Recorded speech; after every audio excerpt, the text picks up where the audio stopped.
again, strategy battle gamers, and welcome to another unboxing video from the Great British Hobbit League YouTube channel. As always, you are here with James and Jamie, and today we're going to be looking at Elrond foot and mounted from the Hobbit range. From the Hobbit range. Now there are models of Elrond from the previous Lord of the Ring range, so we will be doing a couple of comparisons because Jamie's been lucky enough to experience this hobby for a long time. From the old school.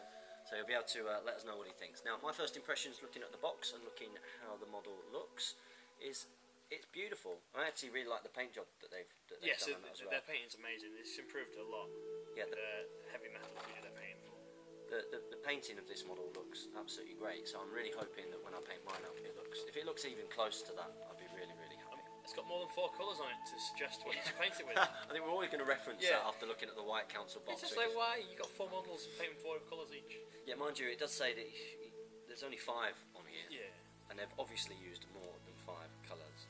They've definitely used more than 5 colours. So we're going to dig into this box and we'll have a little look, and then we'll discuss Elrond's profile.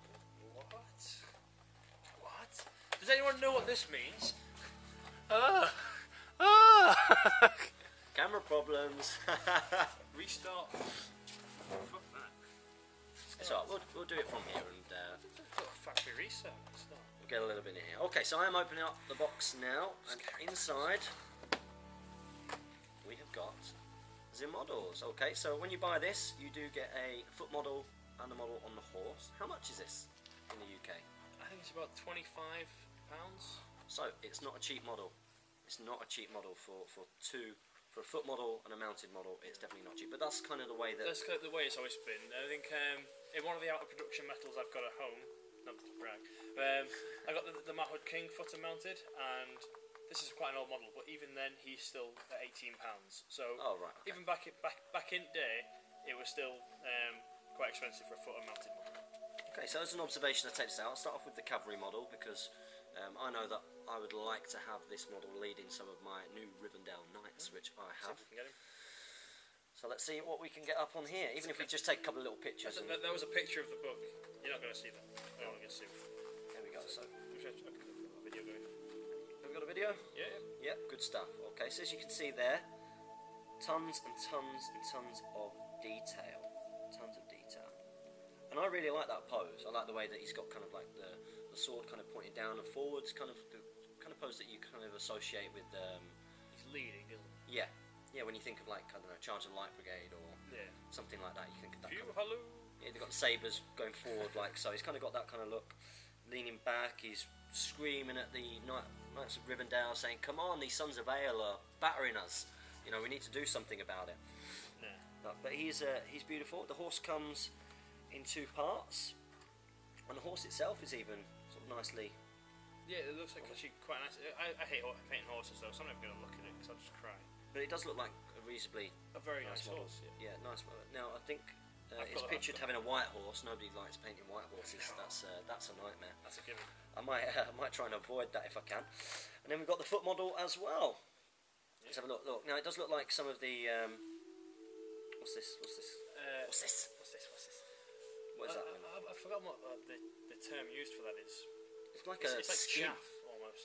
Yeah, it's like almost like a kind of layer of skin which comes off of some of the detail. It's obviously part of the moulding process when it's separate. I'm guessing you just scrape it off. Get your hobby knife or your parents' hobby knife or whatever, and just gently take it off.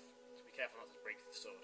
Yeah, and that's a reasonably nice looking model as well. I think I prefer the pose of the mounted. I don't know what you think. Yes, yeah. The one where he's like that is very reminiscent of sort of Aragorn and him at, well, not Aragorn at Helm's Deep, where he's charging forwards with the elves, or also at the Last Alliance, where they've got the whole sweeping sword. The cloak's really nice, how the cloak folds back, and again, if you look at that on the mounted one, you know how it swings back. That's absolutely gorgeous. So I think we can both agree that these are lovely models. But you actually said that you prefer. I prefer the look of the old Elrond, where he's fully armoured up. He's on foot for this model, but yeah, I just think he looks more like he's ready for battle. I mean, these ones, he is armoured up, but it's tucked away underneath his flowing robes, and visually I just would like to see him in armour rather than it is there but concealed. Yeah, I mean, I do like, and I like the look of it in the movie. I remember that moment where, you know, you hear the horn blow and Lindir looks, you know, out out as the Knights of Rivendell and Elrond are coming back in, and you see that kind of shot. I did like that, and I think it looked cool. I think one of the things I think looks really cool is the colour schemes. They've gone for a more sort of autumnal kind of look. So in Lord of the Rings, they're much very gold and sort of garish and gold blue, very real. Whereas these ones, it's sort of like a shadowy grey, silver armour, and they look more like soldiers rather than the guard. Yeah, and I think I remember watching in the extended versions of Lord of the Rings, and if you look over some of the production and why they sort of came to the decisions that they made, I think the idea with the sort of the First Age elves and Second Age, Second Age, yes. Yes, sorry, Second Age elves was the idea that they were kind of in their spring, summer. Yeah. Whereas I think the idea moving to this more sort of the browns and reds and greys, it's kind of going more towards the autumn of their existence in Middle Earth. I think that's where it comes from. And I love that look. Yeah. You like that, didn't you, Jamie? That is a very good analogy. I hadn't even thought of that. This is why I'm here. This is why I'm here. I don't know anything. Right there. Yeah, something like that. And I've even started painting some of the really nice metal high off with spear and shield models. I've actually started painting them in this kind of scheme for that reason. I think it looks really cool. Really, really cool. So let's have a little talk about the profile. Is it the same profile as the previous Elrond? Exact same profile. He comes with an Elven Blade and Vilya, which is another one of the Elven Rings. So he gets to reroll his fate points. He can take heavy armour, taking himself to defense 7, which is very nice. And he can take a horse, which obviously he can take a horse. He's got one on his model. Which means he gets 3 attacks, 4 on the charge, 8 on the knockdown, all that typical stuff. But he does cause terror for being lineage of the Firstborn, and he's got 2 spells. He's got Nature's Wrath, which knocks down every enemy model within 6 inches. It's really good against Rohan. Yeah, that's cast on a 4+, and when Lindir's within, I think it's 3 inches or 6 inches, he gets a point of will for free, so he is getting some free will with that. That's good. And that's a good combination. Yes, yeah. And he's got Renew, which is 12-inch range. On a 3+, he restores a wound lost earlier in the battle. That's a really good combination. Unfortunately, he can't renew himself. Yeah. Oh. But that's a good combination with Lindir, isn't it? I mean, I don't particularly like the Lindir model that's been released so far. They need to release him on horse as well. Yeah. At the moment you've got to convert him. Fingers crossed for the new releases. Keep our fingers crossed. But the combo is pretty nice. Lindir gives magic resistance when he moves to everyone within 6 inches at the start of his move. So it is good. Yeah, pretty good. And I think it's something that I'll take. He seems like he's quite a lot of points. Yes, 160 points. He is going to be the chunk of your army. He really needs to earn back what you're spending on him, which he should do with Fight 6. How does he tend to perform in tournaments as a tournament player, Jamie? Typically, he sort of gets. He's one of those characters, as in the battle report, your initial one with Steve, where you just ignore them.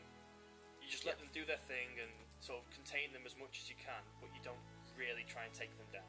Right, yeah. Unless you've got the tools to do it, like a Nazgul or a big monster. You just kind of let them kill 1 or 2 guys per turn, and just sort of try and break the army and play the objective. Against Aragorn? Yes, yeah. Yeah, just leave them to it. Let them swing around. You remember that one, Steve, when you lost? Yeah, I think I'm going to take him, and hopefully they'll bring out a new profile not profile, but a new model for Lindir, because I think that sounds like a good combination, especially with the new Rivendell Knights. Remember, you can get yourself a box of Rivendell Knights just by subscribing to the channel. Yes, and saying I'm in on the channel announcement, but we really do want you to be part of the community, so don't just subscribe, say I'm in, and then bugger off. Please do stay involved. It's what we want. So this has been our unboxing of Elrond, the new Elrond. Do recommend, if you do have the coins, that you get out there and get this model, especially if you've got the Rivendell Knights. Yes, yeah.